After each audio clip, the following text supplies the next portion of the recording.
আমি আমাদের চোখের পানি তাদের কোনো প্রয়োজন নাই, আমাদের মায়া কান্নার গাজাবাসীর কোনো প্রয়োজন নাই।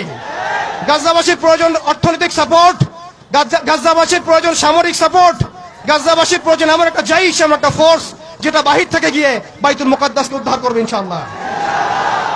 আর আপনারা ভবিষ্যৎবাণী শুনে রাখবেন, ইনশাআল্লাহু আযজা ওয়া জাল আল্লাহ রাব্বুল আলামিনের এই বান্দাদের মধ্যেই এমন একটা জাইশ, এমন একটা দল আল্লাহ পাক সৃষ্টি করে দিবেন ইনশাআল্লাহ। যেই দল, যেই জাইশকে পৃথিবীর কোন সেনাবাহিনী থামাতে পারবেন ইনশাআল্লাহ।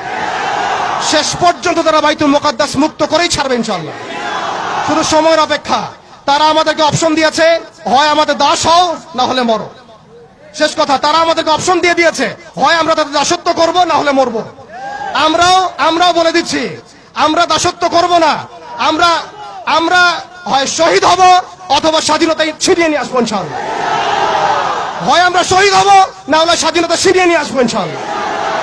আল্লাহ পাক আমাদের বাংলার তাওহীদের জনতাকে কবুল করেন, আমিন।